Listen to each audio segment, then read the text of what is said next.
주님 안에서 뵐 수 있게 되어서 참 기쁩니다.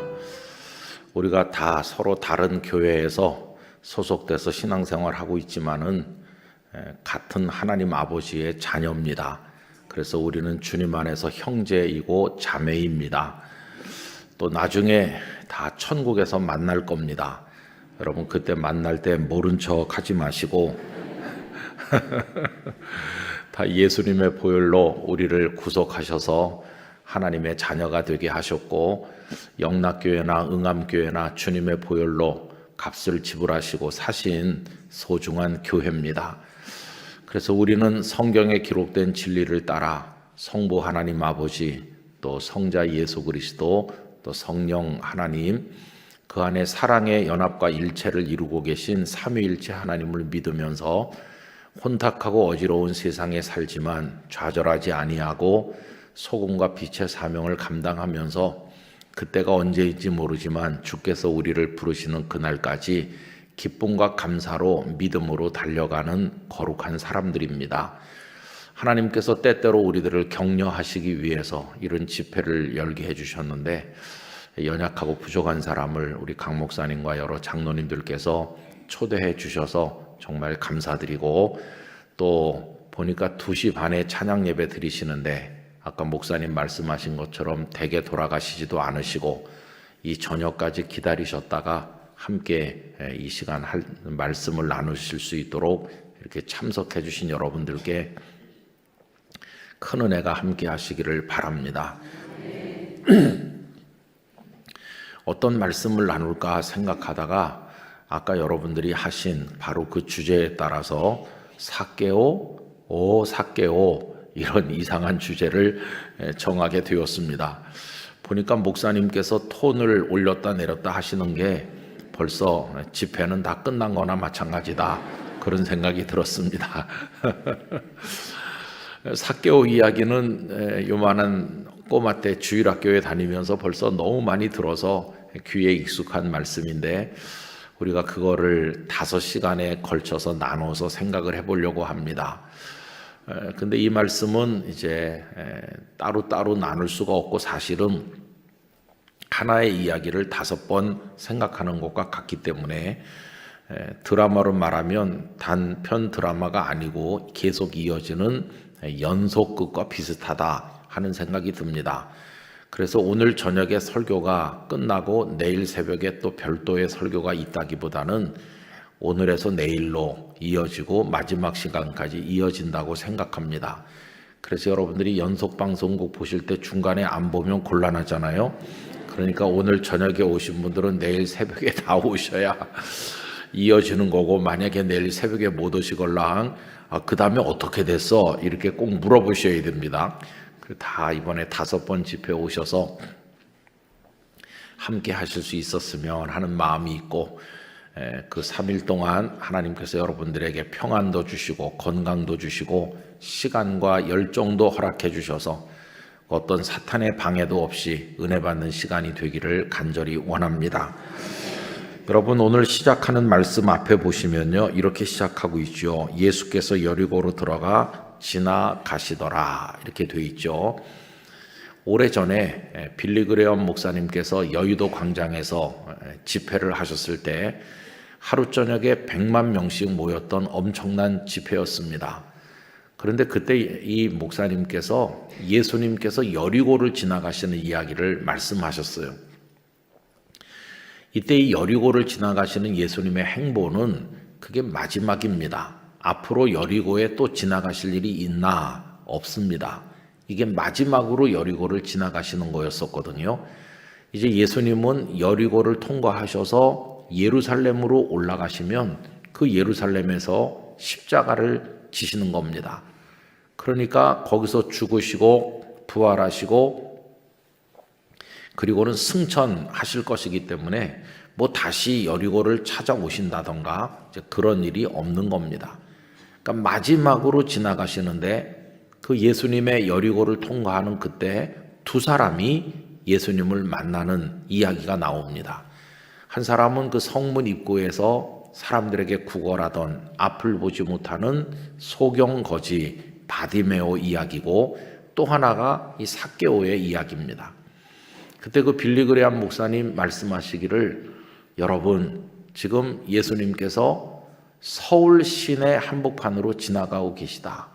이 여의도를 통과해서 지나가고 계십니다. 어쩌면 이번에 예수님을 만나지 못하면 영영 예수님을 만나지 못할는지도 모릅니다. 그러면서 예수 그리스도를 만나기를 원하는 사람들은 다 그 자리에 일어나서 주님, 저를 당신께 드립니다.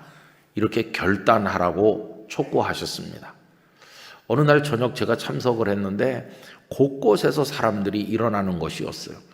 그때 그 여의도 광장은 아스팔트 포장이 되어 있는 곳이기 때문에 태양열에 달아올라 가지고 앉아 있으면은 뜨거워서 못 앉을 정도로 달아올랐는데, 사람들이 다 뭐 나름대로 방석이니 뭐 이것저것 깔고 앉아 있었는데, 저녁이 되면서 서서히 좀 식어가지만, 아스팔트 바닥은 식어가지만 사람들의 가슴의 열기는 점점 뜨거워지고 있다가 목사님께서 예수님이 지금 서울 한복판으로 지나가십니다 하니까 많은 사람들이 결단하고 일어났어요. 나중에 들으니 하룻밤에 예수님을 믿기로 결단한 사람이 8만 명 정도 됐다고 합니다. 성령께서 이루시는 놀라운 역사인 것이죠. 그래서 그때부터 제 마음속에 여기 지나가신다 하는 이 표현이 깊이 박혀 있어요. 여러분, 예수님은 언제나 우리 앞으로 지나가시는 줄로 믿습니다. 지나가시는데 그냥 지나가시든지 말든지 가만히 있는 사람이 있는가 하면 그 소경거지 바디메오가 어떻게 했나요? 다윗의 자손 예수여, 나를 불쌍히 여기소서. 그러면서 소리를 높이니까 사람들이 꾸지람하면서 조용히 하라고 했죠. 그런데도 그는 더 크게 소리 지르면서 다윗의 자손 예수여, 나를 불쌍히 여기소서. 여러분, 그의 가슴 속에 있었던 울부짖음이 오늘 우리 앞에 있어야 된다고 생각합니다. 그랬더니 예수님께서 길을 가시다가 멈춰 서셔서 뒤를 돌아보시면서 그를 내게로 데려오라 이렇게 하시거든요. 참 놀라운 것이죠. 주님은 우리 앞을 늘 지나가시다가 우리가 주님을 외쳐 부르면 언제든지 우리 앞에 멈추시는 분이십니다. 멈춰서 왜 그래? 무슨 문제가 있어? 이렇게 자상하게 말씀하시는 분이시고, 세상 누구 앞에서도 눈물 흘릴 수 없는 딱한 사정과 인생의 깊은 고뇌들을 우리 주님 앞에 쏟아놓을 때 주님께서는 우리를 어루만져 주시고 눈 뜨게 하시고 새 삶을 살도록 은혜를 주시는 것입니다. 저는 이번 5번 집회를 통해서 우리 주님이 우리 인생 앞을 지나가시는 거, 그걸 우리 성도들이 생각하면서 그 주님을 붙드실 수 있기를 원합니다. 이미 수십 년 신앙생활을 하셨지만 주님이 우리 앞에 지나가시는 것도 늘 반복되는 실존적인 상황이고, 모든 순간에 주님을 외쳐 불러야 되는 것도 우리들이 주님을 향해 가져야 될 몸부림이고, 그래서 주님의 은혜를 늘 받아야 되는 것도 우리들의 영적 삶을 위해서 반드시 필요한 것입니다. 나는 소시적부터 예수님을 믿었어요, 그렇게 생각하지 말고 마치 오늘 내가 처음 예수님을 대면하는 것처럼 우리는 주님 앞에 서야 되는 거죠. 그래서 주님은 늘 우리를 향해 다가오셔서 우리 곁을 지나가시는데, 우리가 당신을 부르기를 기다리시면서 우리 앞을 지나가시는 것입니다. 늘 우리에게 오셔서 우리 앞을 지나가신다. 몰트만이라는 신학자는 그분이 우리에게 늘 오신다고 이야기하면서 그거 현재 진행형으로 해가지고 coming God 그렇게 말했거든요.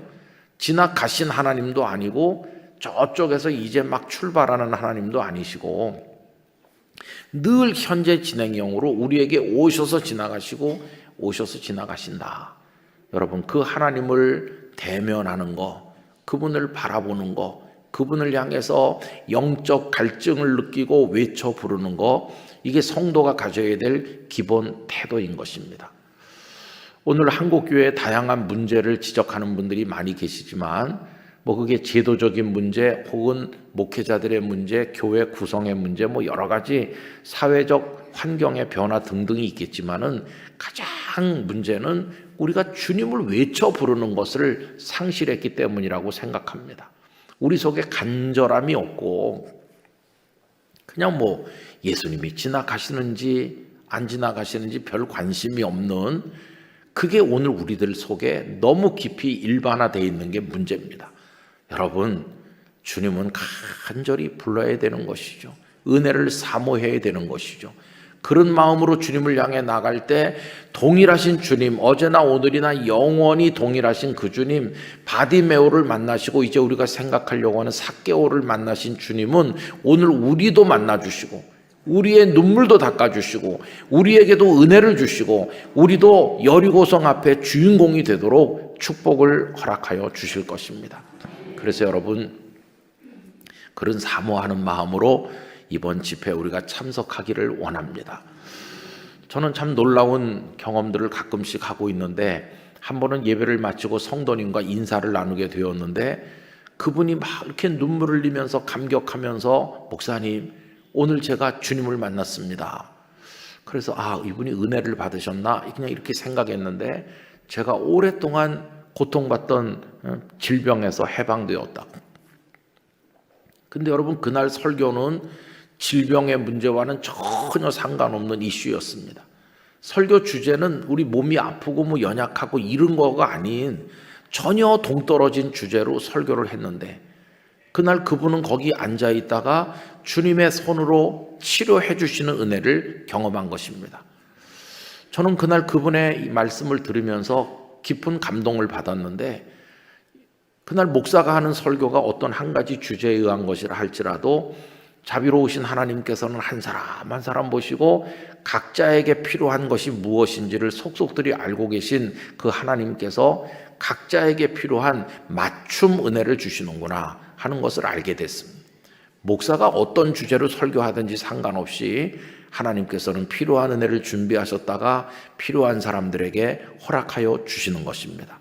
그러므로 이번 집회를 통해서 진리를 더 깨닫는 분도 있을 것이고, 마음이 더 주님께 가까이 가는 분도 있을 것이고, 어떤 영적 체험을 하는 분도 있을 것이고, 주님의 능력 안에 치유되는 분도 있을 것이고, 다양한 은혜를 여러분들이 경험하게 되실 것이라고 믿습니다. 분명한 것은 하나님은 사랑이 많으신 분이시고 우리를 위해 아낌이 없으신 분이시고 우리를 축복하시는 우리들의 아버지시기 때문입니다.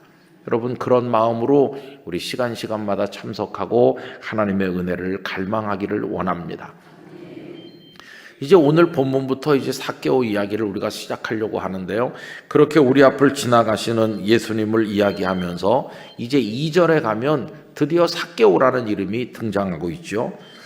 삭개오라 이름하는 자가 있으니. 여러분, 여기 여리고는 사람이 거주했던 도시들 중에서 가장 오래된 도시들 중에 하나가 이 여리고입니다. 상당히 규모가 있고 제법 사람들이 많이 살던 곳이 여리고거든요. 그때 여리고 인구가 몇 명인지는 우리 모르지만 제법 됐을 것입니다. 그런데 그 많은 사람들 중에 한 명이 삭개오라 불리는 사람이었습니다.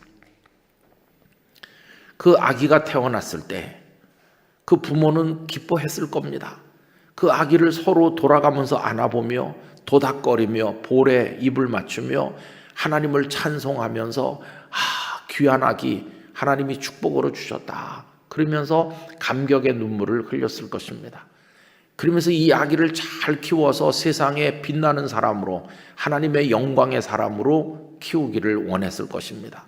그러면서 그 부모가 둘러앉아서 혹은 주변의 다른 사람들까지 같이 모인 자리에서 이 아기의 이름을 무엇이라고 할까요? 이렇게 의견을 나누었을지도 모릅니다. 어쩌면 그 부모가 깊이 기도했는지도 모릅니다. 하나님, 이 아기의 이름을 무엇이라고 지으면 좋겠습니까? 어쨌든 가볍게 장난스럽게 짓지는 않았을 것입니다. 마음을 기울여 정성을 다해 그 아기의 생애를 복되게 하는 이름이 되기를 바라는 마음으로 그 이름을 지었을 것입니다. 그래서 한 아기에게 붙여진 이름이 삭개오인 것이죠. 삭개오라고 하는 이름은 참 뜻이 아름답습니다. 깨끗한 사람, 의로운 사람, 그런 뜻입니다. 여러분, 그런 이름을 붙여줬다는 것 자체가 그 아기를 향한 기대를 드러내고 있는 겁니다. 이 아기가 잘 자라서 혼탁하고 악한 세상 속에 살지만 깨끗한 인생을 살아가기를, 세상이 다 왜곡되고 악하다 할지라도 이 아기는 의로운 사람이 되기를 부모는 그런 기대를 가지고 삭개오라고 부르면서 키웠을 것입니다. 그래서 그는 삭개오라 이름하는 자가 된 것이죠. 세상의 모든 사람은 한 사람도 예외가 없이 이 땅에 출생하는 그 순간부터 기대를 받고 출생하는 겁니다. 먼저는 하늘의 하나님께서 우리를 향한 기대를 가지고 계신 줄로 믿습니다. 내가 너를 세상에 보낸다. 너 이 땅에 태어나서 정해진 시간을 사는 동안에 나를 영화롭게 하고 세상을 복되게 해라. 그런 기대로 하나님 우리를 보내시는 것이죠. 그리고 우리를 향해 기대를 크게 가지시는 분은 삭개오의 경우도 마찬가지겠지만은 우리들의 부모님이십니다. 그 아기를 위해서 진자리 마른 자리 갈아 누이면서 몸의 고단함도 고단하다 말하지 않으시고 당신들은 안 입고 안 잡수시면서 자식을 위해서 다 쏟아부으시는 부모님들이 왜 그렇게 하십니까? 물론 본능적 사랑도 있지만 그 자녀를 향한 기대가 있기 때문입니다.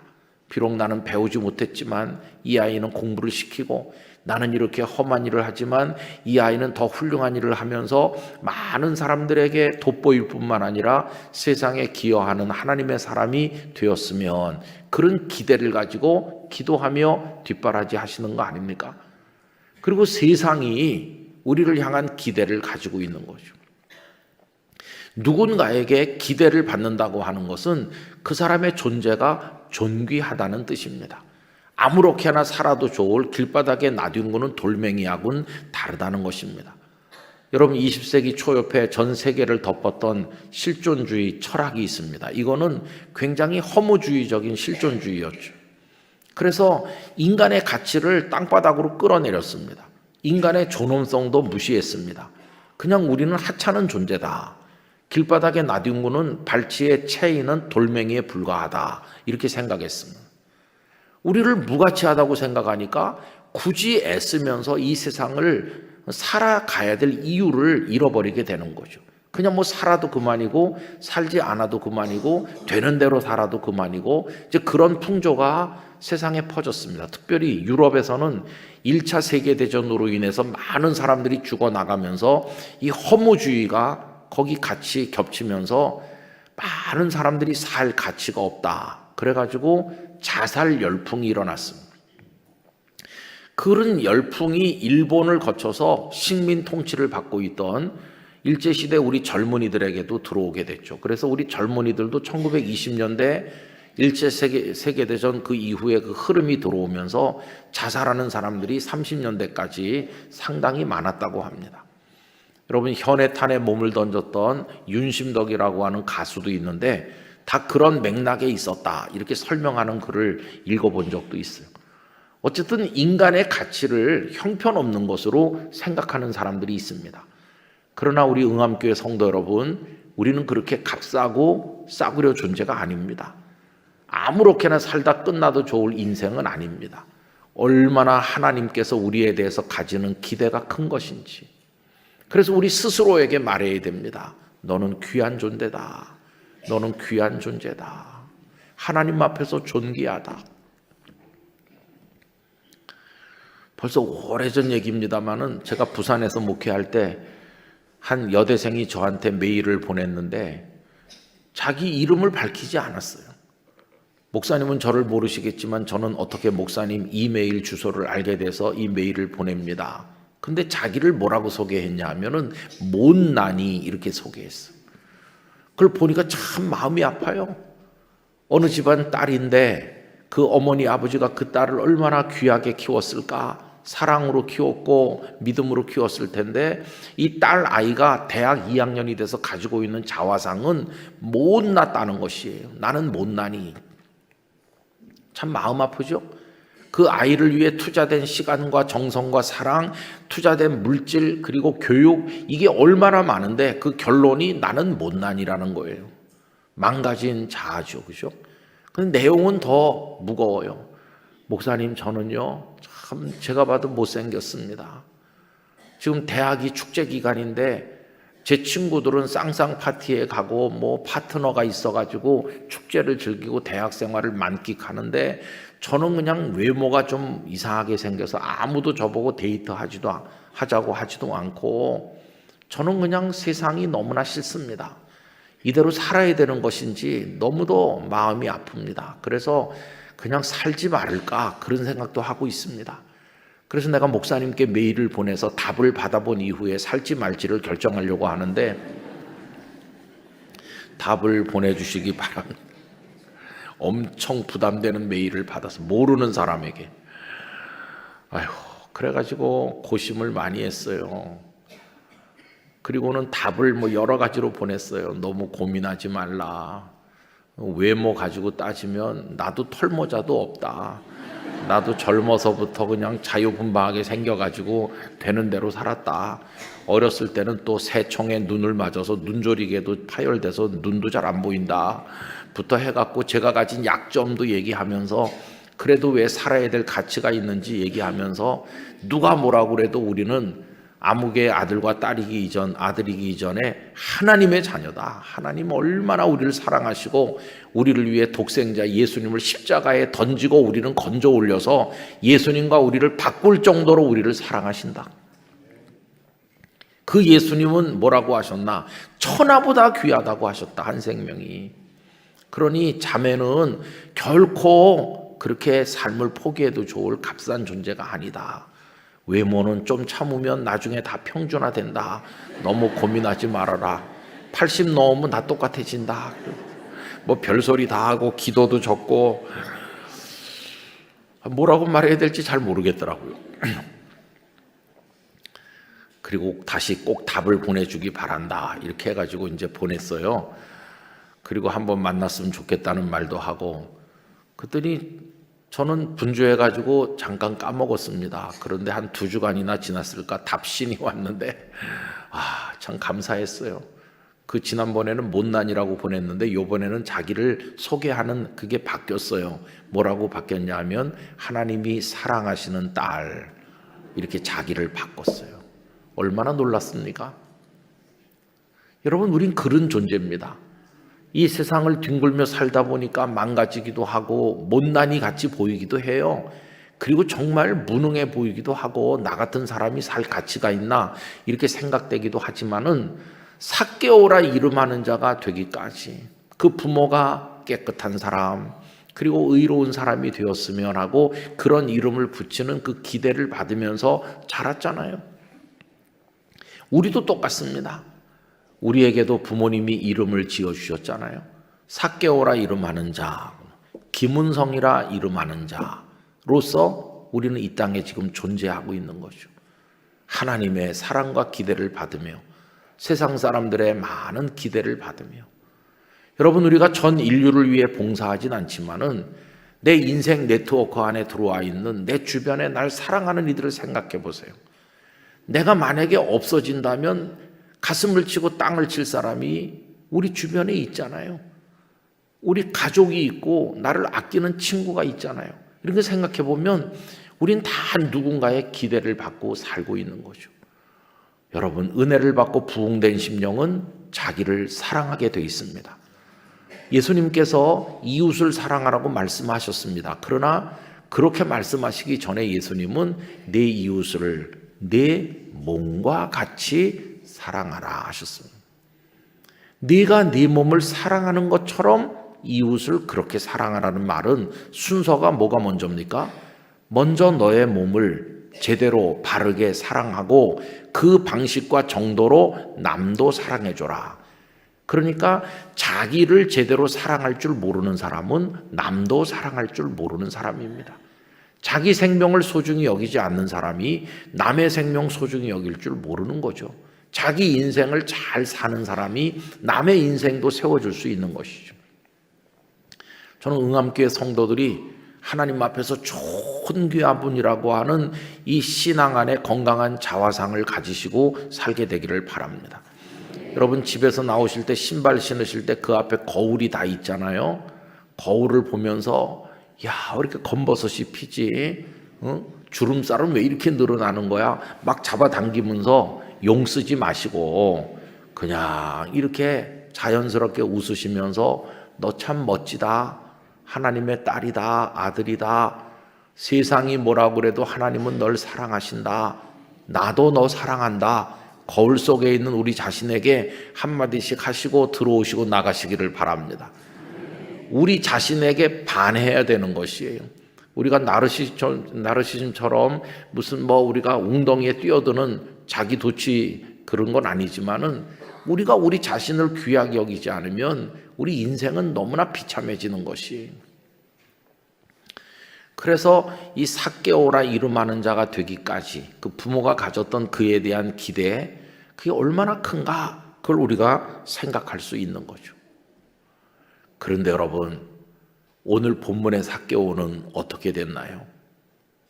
마치 우리가 하얀 눈이 내리는 걸 보면서 눈사람을 만들어야 되겠다, 이렇게 충동을 느끼죠. 그래서 나가서 이렇게 단단하게 뭉칩니다. 그때는 우리 손 안에 있는 눈덩어리가 하얗고 거기 무슨 불순물이 없어요. 하얀 눈을 이렇게 긁어 모아가지고 뭉쳤기 때문에 그때는 아주 깨끗하고 참 아름다운 눈 뭉치예요. 그런데 이제 그거를 이만하게 만들어야 눈사람이 되니까 이거를 이제 땅에다 이렇게 굴리는 거예요. 그럼 조금씩 눈들이 달라붙으면서 커지기 시작하죠. 이만큼 커져요. 무게가 상당해요. 들 수가 없을 만큼 무거워지죠. 그럼 이게 하중이 많아지면서 더 땅으로 이렇게 더 내리눌리겠죠. 그러면 그 다음에는 어떤 현상이 나타나냐면 하얗고 깨끗한 눈만 묻어나는 게 아니고 눈 내리기 전에 그 바닥에 있었던 시커먼 흙까지 같이 일어나는 거예요. 가벼울 때는 하얀 눈만 묻었었는데 이만해지면은 내리 누르면서 구르다 보니까 그 밑에 있는 것까지 같이 다 따라붙어서 달라붙는 거예요. 그래서 막상 이만하게 만들어서 보면은 하얀 눈덩어리가 아니라 거기 지푸라기도 붙고 거기 돌멩이도 붙기도 하고 온갖 더러운 것들이 거기 끼어 있는 걸 볼 수 있습니다. 여러분, 그와 비슷해요. 그렇게 깨끗한 사람, 의로운 사람 되기를 원하는 마음으로 삭개오라고 이름을 붙였는데 이 세상에 태어나서 수십 년, 이때 삭개오 나이가 몇 살인지 모르지만 여리고의 세리장이 될 정도면 젊은 나이는 아니었을 거예요. 적어도 중년은 됐을 거예요. 수십 년을 이 악하고 더러운 세상에서 구르다 보니 본문에 등장하는 삭개오는 깨끗하지도 않고 의롭지도 않은 사람이 됐어요. 많은 불순물이 거기 달라붙어서 그의 인생이 보여주는 모습이 부모님이 기대했던 것과는 너무도 다른 모습을 가지고 있는 거예요. 그게 본문에 등장하는 삭개오의 첫 모습인 것이죠. 이번에 주제를 삭개오 이렇게 했는데요. 예를 들어서 어떤 사람이 이렇게 말한다고 합시다. 이번에 여리고에 어떤 모임을 하나 만들어야 되는데 거기 봉사할 사람이 좀 필요해요. 제가 생각해 봤는데 삭개오가 좀 맡으면 어떨까요? 누가 이렇게 의견을 내면 듣고 있던 나머지 사람들이 어떤 반응을 보이겠어요? 삭개오? 이런 반응을 보이겠죠. 끝을 올리면서 이게 이번에 집회 앞에 나오는 그거예요. 삭개오? 그러면서 사람들이 침을 택 뱉을 거예요. 그 세리장, 그 더러운 작자, 수전노, 돈밖에 모르는 그 삭개오 말이야? 그러면서 사람들은 비아냥거릴 거예요. 수십 년 인생의 눈밭을 구르고 났더니 그는 사람들에게 모욕받고 멸시당하는 존재로 전락해 있는 거예요. 삭개오? 말도 안 되는 소리 집어치워라. 그 사람이 무슨 인간이냐? 이렇게 말하면서 멸시당하는 사람으로 전락해 있는 거예요. 여러분, 그는 왜 그런 신세가 됐을까요? 왜 청결하지도 깨끗하지도 의롭지도 못한 사람이 됐을까요? 오늘 본문은 그를 어떻게 추가로 설명하고 있냐 하면은 세리장이요 또한 부자라 이렇게 말하고 있어요. 여러분, 참 한 사람을 소개하는 멘트치고는 너무 좀 삭막하지 않습니까? 삭개오를 소개하는 방법이 이것 말고는 없는 것일까요? 이렇게도 소개할 수 있을 것 같잖아요. 삭개오, 예전에 우리 옆집에 살았던 친구였는데 그 사람 어렸을 때 참 재주가 많았지. 그리고 마음이 따뜻했던 친구야. 의리도 있었고 어려운 사람 누구보다 앞서서 도와주는 친구였고 아주 머리도 비상해. 계산도 잘하고. 그 삭개오 부모님도 참 훌륭하셨는데, 그리고 삭개오가 얼마나 정이 많다고. 그러면서 삭개오가 소시적에 가졌던 꿈이 이런 거였고, 그가 얼마나 인생을 노력해서 살았는지, 그러다 어쩌다 지금 세리장이 됐지만은 그 사람은 원래 그렇게 나쁜 사람이 아니라고. 지금은 가족이, 아내가 있고 아이들이 몇 남매가 있는데 애들이 그래도 다 똑똑하고 다 자기 잘하고, 삭개오가 저래도 뒤에서는 어려운 사람도 많이 돕고 그런다고. 자네가 아는 그런 나쁜 사람은 아닐세. 본성은 착한 사람이야. 뭐 이렇게도 삭개오를 소개할 수도 있는데, 오늘 이 성경은 그런 거 다 한마디도 언급하지 않아요. 삭개오의 출신 동네가 어딘지, 나이가 뭔지 이런 거 하나도 언급하지 않아요. 딱 두 개, 세리장이다, 그리고 부자다. 근데 그 속엔 인과관계가 있죠. 그가 어떻게 부자일 수 있나? 세리장이기 때문에 부자가 된 거겠죠. 여러분, 그 당시 세리는 어떤 존재인지 대개 아시잖아요. 백성들의 세금을 이렇게 많이 걷어서 당국에다 바치고 나머지는 자기 주머니를 채웠다. 그래서 일반 백성들에게 비난에 비난을 받았다. 과도하게 하다 보니까 부자가 됐는지 모르지만 백성들의 원성을 많이 받았다. 여러분, 복음서 말씀을 읽어보면 죄인을 지칭하는 대명사가 세리와 창기입니다. 그죠? 이 사회적으로 죄인으로 낙인 찍힌 그들의 대명사 얘기할 때 세리와 창기, 세리와 창기. 이 세리는 창기와 같이 옆에 등장하고 있어요. 참 비참한 존재죠. 어느 사회나 창기, 몸을 파는 여인 그러면은 다 저 하층으로 봅니다. 그런데 세리는 그 짝이에요. 세리와 창기. 근데 저는 궁금했어요. 세리와 창기가 동급인 것처럼 나오는데 이 둘 중에서는 뭐가 더 천대받았을까? 유대 사회에서. 근데 참 재밌는 것은 그 독일의 신학자인 요아킴 예레미야스가 쓴 예수 시대의 예루살렘이라는 책을 오래전에 읽게 됐는데, 거기 보면은 유대 사회의 하층 직업, 사람들이 천대하던 직업이 몇 가지 나와 있어요. 그분이 이제 여러 가지 역사적 자료를 통해서 발견된 어떤 비문 같은데 그런 것들이 나와 있는 것들을 다 연구해가지고 했는데, 놀랍게도 예수님의 양부인 요셉이 목수이지 않았습니까? 근데 목수가 아주 천한 직업 중에 하나다. 그 다음에 또 목자도 역시 천한 직업 중에 하나다.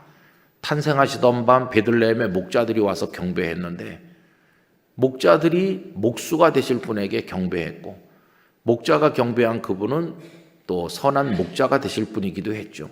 그런데 그게 다 천한 직업이었다는 거예요. 그런데 재미있는 것은 그분의 책 속에 세리와 창기 중에 뭐가 더 천대받았을까? 흥미진진한 얘기가 이런 게 있습니다. 그걸 뭐 측량할 수 없는 거지만은 간접 측량할 수 있는 건 이런 게 있어요. 길거리에 동냥하는 거지가 있잖아요. 거지가 구걸을 하는데 창기가 지나가면서 돈을 주면 그 돈은 받았다고 그래요. 거지도. 그런데 세리가 돈을 주면 집어 던졌다고 그래요. 거지가.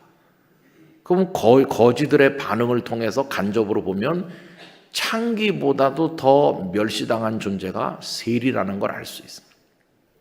그쯤 되면 유대 사회에서 가장 멸시받던 존재죠. 그런데 그거는 세리장이니까 세리들 중에 세리. 그래서 그가 부자가 됐다. 세리장이며 부자라는 거예요. 그래서 그는 사람들에게 깨끗한 사람도 아니고 의로운 사람도 아니에요. 이름은 삭개오지만 그의 삶이 보여주는 모습은 삭개오라는 이름과는 정반대의 모습을 가지고 이 세상에 존재하고 있는 거죠. 다 손가락질하면서. 그래서 말꼬리를 올리는 거죠. 삭개오, 집어치워. 그 인간은 사람도 아니야. 이러는 거죠. 그런 존재로 오늘 본문에 그가 등장하고 있다는 것이. 여러분, 한 사람이 많은 기대를 받으며 소중한 사람으로 세상에 태어났는데 어쩌다 그 인생이 이렇게 추락했을까? 어쩌다 이렇게 더러워졌을까? 어쩌다 희망 없는 존재가 됐을까? 애써서 위로를 받아보죠. 너희들이 아무리 나를 멸시해도 돈은 내가 더 많아. 돈 가지고 얘기하면 내 앞에서 입을 못 열걸? 이러면서 돈으로 애써서 위로를 받아봐요. 그러나 인생은 무너지는 거죠. 여러분, 우리들도 어떤 거 하나를 붙들고 애써서 위로를 받아봐요. 그래도 내가 공부를 많이 했잖아 라든가, 그래도 내가 자식 하나는 잘 키웠잖아 라든가, 하여튼 뭔가 이렇게 끈 하나를 붙들고 그 끈에다 내 인생을 묶어서 바닥에 추락하지 않게 해보려고 그 끈에 인생 전부를 매달고 있는 이들이 많아요. 그러나 그 가느다란 끈 하나가 우리 생애를 지탱해 줄 수 있을까요? 그 끈 하나 외에는 나머지 끈은 다 끊어졌는데 그 외줄에 매달려서 대롱대롱 있는 사람처럼 우리가 그런 신세일 때가 많아요. 삭개오가 하루 종일 사람들에게 멸시 어린 눈초리를 받다가 가족들과 둘러앉아 저녁 시간에 그때서야 긴장을 풀면서 나를 향해 욕하는 자들이 많지만 그들이 뭐 먹을 게 제대로 있냐고, 그래도 우리 집엔 이렇게 먹을 게 많지 않냐. 거기서 위로를 받아보니 그 위로도 한계가 있는 것이고, 사람이 먹어야 얼마나 먹겠습니까? 하루 10끼를 먹는 사람도 없는 거고, 그 돈을 쓴다고 해도 뭐 얼마나 쓸 수가 있을까요? 참 이상한 얘기지만 어떤 몫이 좋은 곳에 높은 빌딩 하나를 가진 분을 제가 알고 있었는데 그 임대 수입이 넘쳐납니다. 임대 수입. 우리 보통 사람은 상상하기 어려울 정도의 임대 수입이 있었어요. 근데 우리 생각에는 야, 그렇게 돈이 많이 생기면은 여행 가고 뭐 해외 여행, 무슨 뭐 국내 여행, 그다음에 물건도 이런 거 저런 거 사고 그런 생각을 하시잖아요. 근데 여러분, 해외 여행도 좀 다니다 보면 시들해지는 것이고, 쇼핑도 몇 번 하다 보면은 아무 감각이 없어진대요. 그 뭐 그렇게 많은 물건인데 하나 더 사다 옆에 놓은들 그게 무슨 기쁨이 되겠어요. 그러니 나는 부자라고 하는 위안을 가지고 자기 인생을 지탱해 보려고 노력하지만 그냥 그 끈 하나 가지고는 인생을 살 수 없는 거죠. 그는 그런 존재로 여리고에 있었던 것이, 때로는 깊은 아픔을 가지고 때로는 돈에 만족하며 사람들에게 멸시를 받으며 그러나 애써서 자기를 위로하면서 삭개오 삭개오 이렇게 불리면서 그렇게 한 공간을 차지하고 여리고 한쪽 귀퉁이에서 그는 숨을 쉬며 존재하고 있었던 거죠. 여러분, 지금 이 지구촌에는 80억이 넘는 사람이 있다고 합니다. 우리는 그 많은 사람 중에서 글쎄 얼마나 알고 지낼까요? 여러분들의 스마트폰 전화번호에는 몇 명의 전화번호가 등록되어 있습니까? 어떤 분은 뭐 수천 명도 올라 있을지도 모르겠어요. 그러나 대개 기껏 많이 뭐 알고 지내야 수백 명 정도겠죠. 그 중에서도 늘 자주 통화를 하는 사람은 불과 몇십 명 정도밖에 되지 않을 겁니다. 나머지는 1년에 한 번, 2년에 한 번 어쩌다가 연락되는 거고, 또 휴대폰에 이름을 올리긴 했지만 막상 그분이 전화를 걸어와도 누구였는지 생각이 안 나는 사람도 태반이나 많고, 뭐 우린 그렇게 아주 지극히 제한된 인간관계 속에 살아가고 있어요. 그 속에서 우리는 어떤 이름으로 불리면서 살아요. 김운성이라는 이름을 가진 한 사람이 지금 존재하고 있는 거죠. 그러면 지구 반대편에 아프리카에 아메리카에 있는 사람이 저의 존재를 알까요? 아무도 모르죠. 그런 사람이 세상에 있는지도 모르고 우리 역시 마찬가지입니다. 그러나 어쨌든 세상 사람들은 우리를 모르지만 우리는 이 땅에 한 번 태어나서 한 번 살다가 가는 건데 그게 무가치해 보이지 않는 이유는 그게 하나님 안에서 이루어지고 있기 때문이에요. 세상 사람들이 나를 알던 모르던 상관없이, 세상 사람들이 나를 존중하던 멸시하던 상관없이 나는 하나님이 보내서 이 세상에 왔고 하나님의 손 안에서 하나님 앞에 살다가 하나님께로 돌아갈 존재로 살아가고 있다. 그래서 우리는 가치가 있는 것이. 그런데 문제는 세상을 세월 속을 뒹굴다 보니까 너무도 많은 부끄러운 것이 우리에게 달라붙어서 삭개오, 그렇게 사람들이 멸시하는 말로 말꼬리를 올리듯 김은성 목사, 아휴 그 사람 얘기하지도 말라고, 이렇게 돼 있는 거 아닌가, 이런 반성을 하나님 앞에서 할 수밖에 없는 거죠. 여러분들 한번 스스로 내가 나를 사람들 앞에 소개한다면 어떻게 소개할 수 있을까 한번 생각해 보시기 바랍니다. 아까 삭개오 이야기를 하면서 그를 소개하는 방법이 많을 텐데 그런 건 한마디 언급도 없고 딱 두 가지, 세리장이고 부자다, 이 두 가지만 나왔다고 그랬죠. 그럼 우리는 이 세상에 어떤 사람으로 소개되고 있는 것일까요?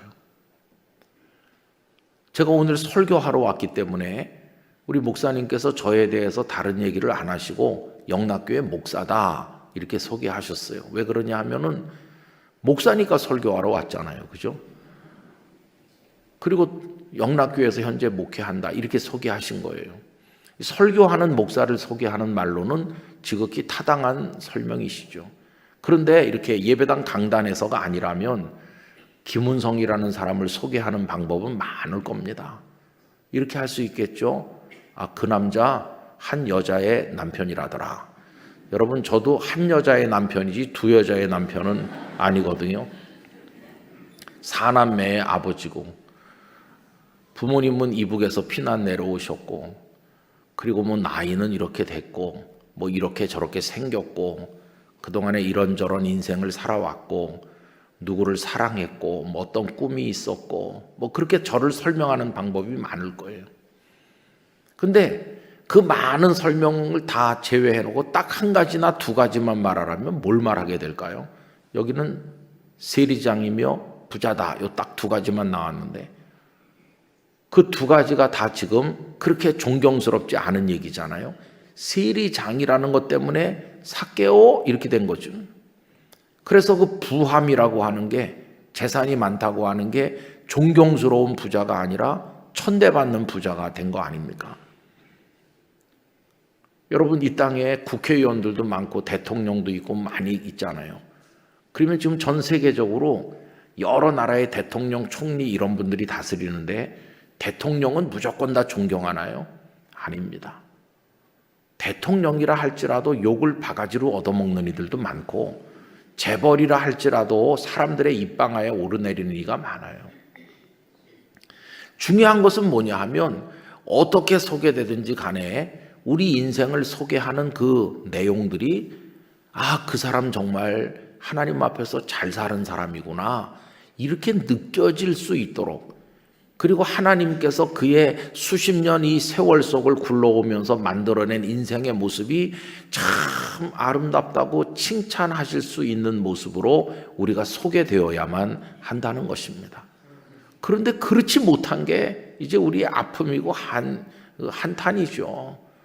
내가 이만큼 살았는데, 나도 이렇게 살려고 한 건 아니었는데, 나도 잘 살아보려고 했는데, 하나님 앞에서 온전한 사람 되고 싶었는데 어쩌다 내 인생에 지금 이런 것들이 달라붙어 있는 거지.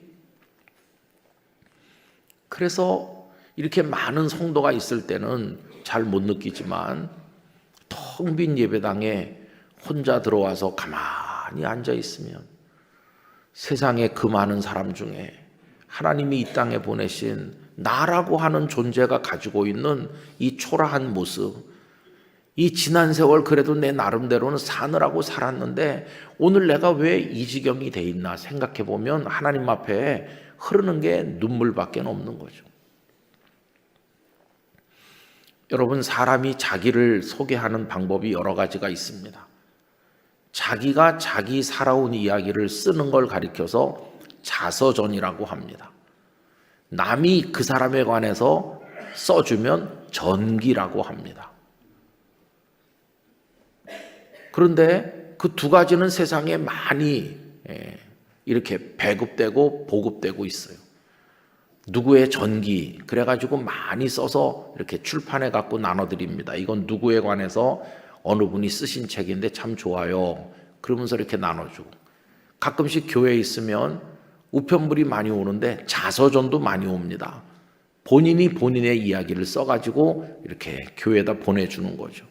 목회자도 있고 사회적인 저명 인사들도 보내줍니다. 근데 여러분, 자서전과 전기의 차이는 이겁니다. 자서전은 주어가 나입니다. 나는 저 어느 시골에, 깡시골에 정말 흙수저 가정에서 태어났다. 나는 아무것도 배우지 못하신 부모님 아래서 태어나서 땅 파는 농사꾼이 될 수밖에 없었다. 나는 뭐 밥도 많이 굶었고 나는 이랬고, 전부 주어가 납니다. 그러다가 어느 날 이렇게 살아서는 안 되겠다고 생각해서 무작정 상경했다.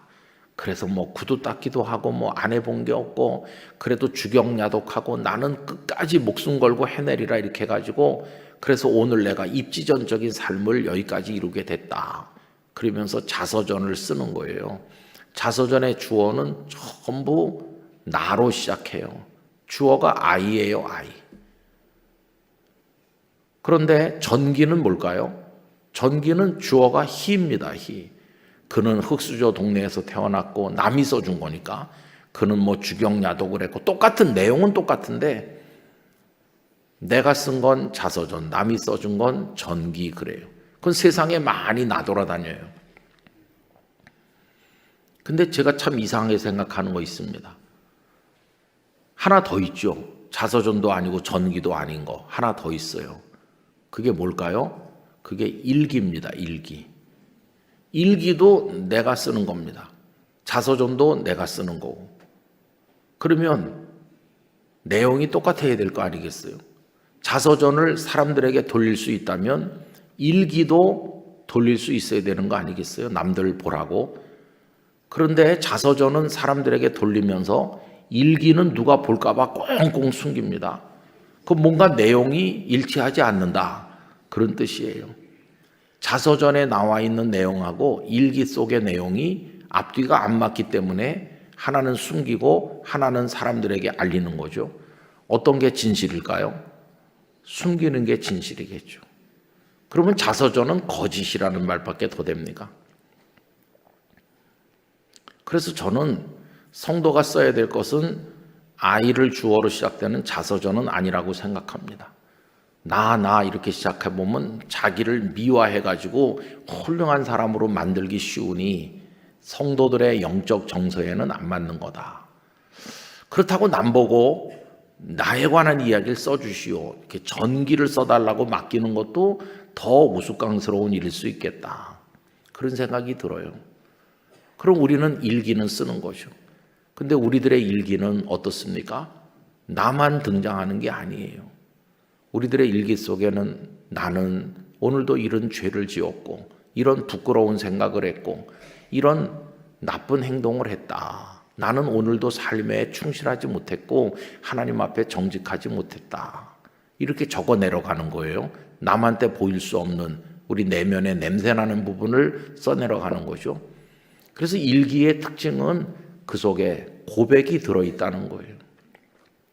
사람들에겐 보여드리지 않지만 하나님은 내 일기장을 보고 계시잖아요. 하나님, 저는 이렇게 살았습니다, 오늘도. 그게 고백이 들어있는 거죠. 그리고 일기 속에는 he가 등장합니다. 내가 쓰는데도 he가 등장해요. 그분은 누구냐 하면 그런 나를 불쌍히 여기시는 주님이세요.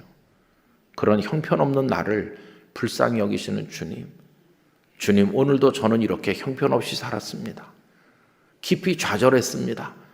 그런데도 주님, 당신께서는 저를 사랑해 주셨고, 그리고 하나님, 그분은 어디에나 함께 계셨다. 이렇게 고백적으로, 때로는 하나님을 유라고 부르기도 하고 때로는 그분이라고 부르기도 하면서 나의 부끄러운 이야기, 하나님의 놀라운 사랑으로 덮어주시는 이야기, 그런 게 버무러져 가지고 같이 쓰여져 내려가는 게 일기죠, 일기. 그래서 일기는 고백이면서 동시에 우리의 실존적 신앙 고백집이라고 이야기할 수 있을 것입니다. 어쨌든 그런 모습을 가지고 우린 지금 80억 중에 한 사람으로 여기 존재하고 있는 거예요. 여러분, 이 우주 공간에서 우리가 차지하고 있는 이 공간은 얼마나 될까요?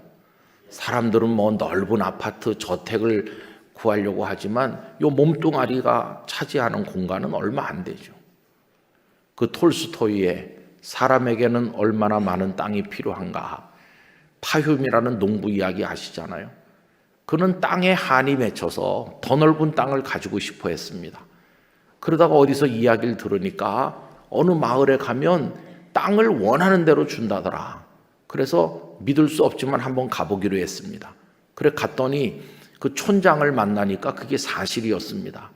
일부 돈을 내면 그 다음에 촌장이 출발하시오. 아침 일찍. 그래서 그 딱 출발해가지고 하여튼 가고 싶은 데까지 가서 말뚝을 받고 자기 이름을 쓰고 돌아오면 그게 다 자기 땅이 되는 거였어요. 이 파욤의 가슴은 터질 듯이 흥분했습니다. 이야, 가서 말뚝만 받으면 내 땅이 되는구나. 그래서 아침 일찍 촌장의 허락을 받고 출발했습니다. 그는 천천히 걸을 수가 없었어요. 한 걸음이라도 더 멀리 더 빨리 가서 더 많은 땅의 말뚝을 받기 위해서 있는 힘을 다해서 달려갔어요. 근데 촌장이 했던 말이 생각나요. 해지기 전에 돌아오는 조건이 있습니다. 해가 져버리면 아무리 멀리 갔어도 당신 땅이 아닙니다. 해지기 전에 반드시 돌아와야 됩니다. 그래서 보니까 해가 중천에 떴어요. 이제는 돌아갈 때가 됐구나. 돌아가야 되는 거죠. 그래야 해지기 전에 도착하는데 사람의 욕심은 멈출 수 없게 만들어서 조금만 더 갔다가 조금만 더 멀리 갔다가 이렇게 하고 하다 보니까 그만 시간이 너무 많이 갔어요. 큰일 났다. 빨리 돌아가야지. 젖 먹던 힘까지 짜내서 있는 힘을 다해서 헐떡거리면서 막 달렸어요. 온몸에 열이 받쳐오르고 숨이 차고 가슴이 터질 것 같은데, 그래서 간신히 기다리는 촌장 앞에 도착했어요. 그러나 도착하자마자 그는 숨을 거두게 됐어요. 그래서 동네 사람들을 불러서 땅을 파고 그의 시신을 안장했어요. 그의 몸을 묻는 데 필요한 땅은 얼마 안 됐어요. 그 단편 소설의 제목이 사람에게 땅은 얼마나 필요한가. 자기 몸 하나 눕힐 정도의 땅이면 충분하다 하는 걸 담고 있는 이야기 아니겠습니까? 그런데도 우리들은 그걸 알지 못해요. 그러면서 이 땅에 존재하는 거죠. 겨우 요만큼밖에 차지하고 있지 않은데 그렇게 넓은 공간, 하루 3끼밖에 먹지 않을 사람이 가득가득 먹을 걸 쌓아놓고 있는 거죠. 예수님이 말씀하신 어리석은 부자, 먹고 마실 거 여러 해 동안 쓸 걸 쌓아놓았으니 내 영혼아 먹고 마시고 즐기자. 하나님께서 오늘 밤 너의 영혼을 부르면 쌓아놓은 것이 다 누구의 것이 되겠느냐. 우리 응암교회 성도 여러분, 여러분은 어떤 분이십니까? 여기 삭개오라 이름하는 한 사람은 세리장이요 부자로 많은 때가 묻은 사람으로 사람들의 입에 삭개오 이렇게 멸시당하면서 여리고에 존재하고 있었는데, 그때로부터 2000여 년 지난 오늘 우리들은 서울시에 존재하면서 무엇이라는 이름으로 불리면서 우리도 살고 있지 않습니까? 그런 나는 나를 어떻게 소개할 수 있으며 남들은 나를 어떤 사람으로 보고 있을까? 무엇보다 하나님 앞에서 나는 어떤 사람일까? 우리 각자가 우리 자신을 생각해 보아야만 할 것입니다. 종교개혁자 칼빈은 그 기독교 강요 맨 앞에서 하나님, 인간은 누구이옵니까? 이렇게 인간이 누구냐고 질문하고 있죠. 그러면서 그 다음에 하나님 당신은 누구십니까? 이렇게 묻죠. 하나님의 빛 아래서 인간이 누구인가에 대한 답을 찾으려고 하는 것이죠. 여러분, 그래서 우리는 그저 막연하게 나는 누굴까 이렇게 묻지 않습니다. 우리는 그 질문을 구체화해서 하나님 앞에서 나는 어떤 사람인가, 하나님의 빛 아래서 내가 누군지를 묻는 것이죠. 그냥 혼자 무인도에 가서 나는 누구일까 이렇게 고민하는 건 그 로댕에 생각하는 사람의 고민 비슷하잖아요. 그게 아니고 하나님 앞에서 나는 어떤 사람일까? 하나님은 나를 어떤 사람으로 보고 계실까? 그게 신앙이죠, 신앙. 하나님 없이 생각하는 건 철학이고, 하나님 앞에서 내가 누구며 하나님은 나를 어떤 사람으로 보고 계실까를 그 관계성 속에서 생각하는 게 그게 신앙이죠. 그래서 하나님 앞에서 부끄러움을 느끼는 것이고, 하나님 앞에서 감사하기도 하는 것이고. 여러분, 거기서 뭐가 나오냐면 회개라고 하는 게 나오는 거죠. 삭개오라 이름하는 한 사람의 그 사람의 자화상은 여기서 끝난 게 아니에요. 이건 시작에 불과해요.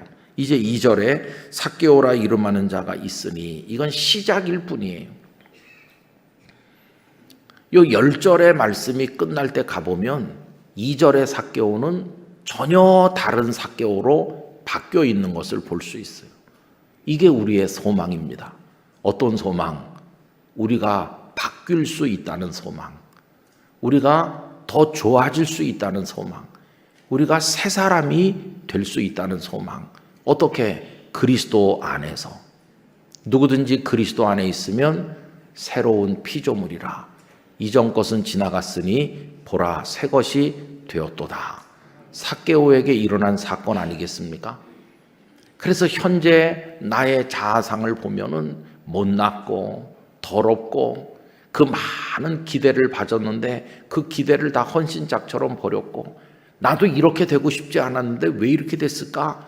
내가 내 인생을 봐도 한심하게 보이기도 하고 희망이 없는 것처럼 보이기도 하지만 우리들의 이야기가 여기서 끝나는 게 아니에요. 박인희 씨가 부른 7080 통기타 가수들의 노래 속에 모닥불 여러분 아시잖아요. 모닥불 피워놓고 둘이 앉아서, 그러면 우리들의 이야기는 끝이 없다고 그러잖아요. 저는 그거 옛날에 친구들이랑 교회에서 가든지 어디서 가면은 많이 불렀어요. 모닥불 피워놓고 둘이 앉아서 우리들의 이야기는 끝이 없어라. 그러다가 이제 역사가 이루어지면 딴딴따다 이렇게 하기도 하고 그러는 거예요. 근데 그거를 나중에 이제 생각하니까 참 은혜로운 찬양일 수도 있겠다, 그런 생각이 들어요. 왜냐하면 요한복음 21장에 부활하신 예수님이 그 고기를 못 잡고 허덕이는 제자들에게 오셔서 배 오른편에 그물을 던져라. 그래서 153마리 물고기를 잡잖아요. 그래서 제자들이 올라와서 보니까 예수님이 모닥불을 피워놓으셔서 숯불을 피우시고 떡과 생선을 구워서 제자들에게 아침 먹어라 이렇게 하시잖아요. 참 은혜로운 장면 아닙니까? 주님이 친히 숯불 피우고 떡 굽고 생선 구워서 얼마나 자상한 주님이세요. 그래서 그 모닥불 피워놓고 그게 그냥 유행가로 보이질 않고 마치 CCM인가 복음송가인가 그렇게 생각이 들기도 하는 거예요. 모닥불 피워놓고 둘이 앉았는데 그 둘이 누구냐가 문제죠. 그 중에 하나는 나죠. 내가 그 모닥불 빛을 바라보면서 인생을 생각하는 거예요. 내가 왜 이렇게 됐을까? 나라고 불리는 인간은 도대체 지금 어떤 모습을 가지고 있는가? 그런데 나 혼자의 독백, 철학이 아니고 관계성 속에 있는데 둘이 앉아 있죠. 또 한 분이 주님이신 거예요. 주님과 나란히 앉아서 주님, 저는 어떤 사람입니까? 그러면 주님께서 넌 세리장이야, 넌 부자야, 희망 없어, 삭개오 이렇게 말씀하는 주님이 아니세요. 주님은 세상 사람은 그렇게 말해도 난 너 사랑해. 그러면서 우리 곁으로 더 가까이 다가 앉으시는 주님이세요. 그래서 주님과 우리 사이의 대화는 끝이 없어라. 계속 주님과 말씀을 나누고 영적 교제 속에 들어가다 보면 내가 얼마나 못났는지를 더 또렷이 발견하게 되면서 그리스도 안에서 새로운 피조물로 바뀌어가는 우리를 발견하게 되는 거예요. 이 누가복음의 이야기는 결국 그 얘기입니다. 삭개오가 예수님 곁에 앉아가지고 2절에 나오는 그 삭개오가 아니라 전혀 다른 삭개오로 바뀌어가는 그 과정에 있었던 게 뭡니까? 그게 회개인 것이에요. 이대로 계속 살진 않겠다. 내가 방향 전환해야 되겠다. 여러분, 회개라는 말 자체가 방향 전환하는 것이거든요. 이제는 내가 세리장이라는 것으로 내 인생의 특징을 삼지 말고 이제는 내가 베푸는 사람이라는 새로운 특징을 가져야 되겠다. 전해지는 바에 의하면 삭개오는 가이사라 지방의 목회자로 살았다, 이렇게 전해지고 있죠. 그래서 요 10절에 담겨있는 이야기가 복음 그 자체입니다. 삭개오라고 하는 멸시받던 한 죄인이 이제는 하나님의 사람으로 바뀌는, 중생하는, 새롭게 되는 그리스도의 사람으로 바뀌는 이야기니까 그게 복음이지 뭐 다른 게 있겠습니까? 그래서 여러분, 이번 집회 주제를 이렇게 정하게 된 것입니다. 오늘 하나님 앞에서 우리 응암교회 성도들이 깊은 질문을 해보시기 바랍니다. 하나님, 당신 앞에서 저는 어떤 사람인가요? 우리를 발견하는 방법은 몇 가지가 있습니다. 내가 생각하는 나는 이런 사람이야. 나는 그래도 관대해. 나 그래도 열심히 살잖아. 나 훌륭해.